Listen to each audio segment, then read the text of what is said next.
In this episode of Highlight Sundays, Instagram, maps, and stuff about cold places.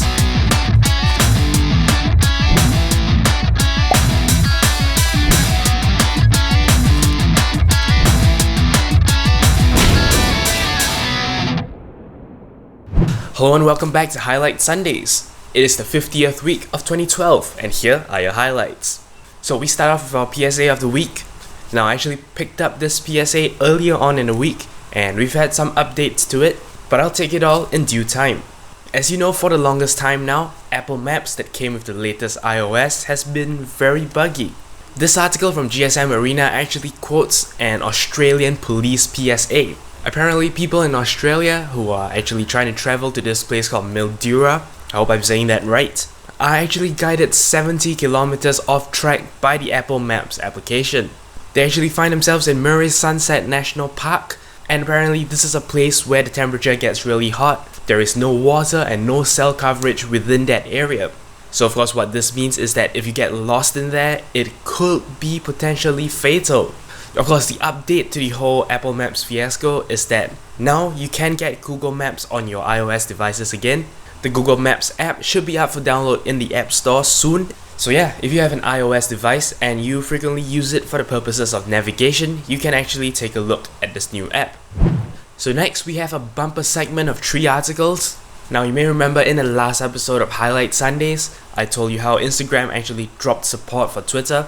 In that case, Instagram only stopped using the Cards API for nice display of their pictures. What Instagram has gone ahead and done now is they have completely removed the image embedding, which means of course if you're on Twitter now and you click on a tweet that has an Instagram picture, what happens is it just will not show you the image.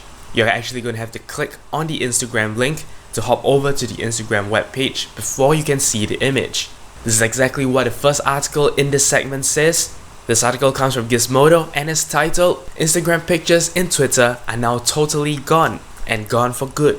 Once again, of course, it is not hard to infer that, the whole Facebook integration thing has something to do with this. This is quite evident to a lot of people, including the author of this next article which I found on Mashable. It is titled, Face It, Instagram is Replaceable. This article gives a pretty interesting insight into the entire, Twitter and Instagram fallout. It is worth noting, of course, that this is one person's perspective. However, I feel that it does, echo the thoughts of quite a lot of the users on the ground. Of course, Twitter hasn't just been, sitting there and just letting this thing happen. As you may or may not have heard, Twitter has now added photo filters and the like to its app. And of course, you can find out more about this in this article from Wired. It is titled, After Instagram Breakup, Twitter Adds Photo Editing and Filters.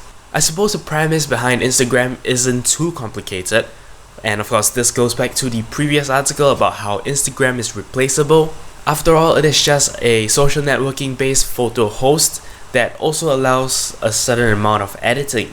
Of course, in its day, the whole, preset filters and all is an interesting addition, but it is not something that is entirely difficult to reproduce. So what does all this conflict spell for the future? That is what I'm more interested to know. It is kinda unfortunate that Twitter and Instagram are kinda at loggerheads over this, though I'm always happy to have a reason to have an extra photo editing app on my phone, so I'm not gonna complain. The third item we have today is actually a blog post from Rocket Jump. Now you may or may not have heard of this website, but it is actually created by Freddie Wong. You should know who Freddie Wong is. He is a very famous YouTuber. He does a lot of VFX. In fact, he inspired me to do a lot of my VFX stuff, so you should check him out if you don't already know. Now, recently, he and a crew of people have actually come together to create a web series. This web series is entitled Video Game High School, or VGHS for short, and this article I have for you today is actually written by Freddie himself, and it contains a huge infographic which actually details the cost that went into producing VGHS. As an aspiring filmmaker, it is a very interesting read because it tells you, where all your money goes, what are the grounds you need to cover when you actually have a project on this scale. So all in all, it is a very interesting read.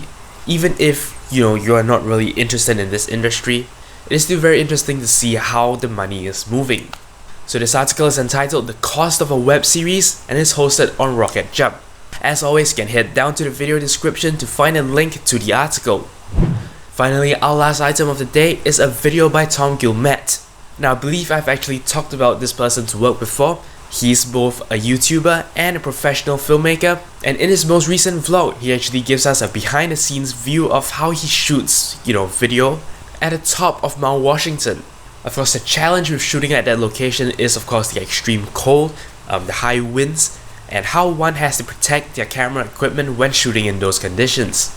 It is a very interesting show. Unfortunately, he is not actually able to show us much of the footage that he actually captured, but providing us this behind the scenes insight into what he does is very interesting.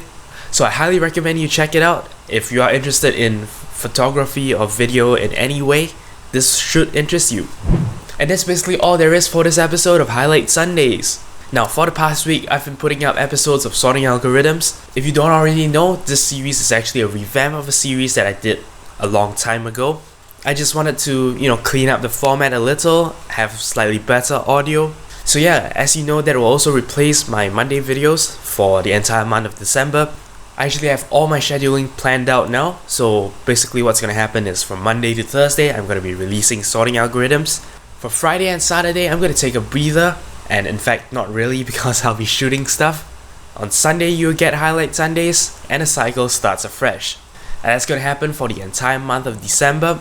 Once we head over to January, things will go back to normal. So I hope you guys have been enjoying the episodes of Sorting Algorithms that have been coming up this week. At this point, I'd just like to encourage you again that if you have any feedback about the series at all, please do let me know. I would love to take it into consideration.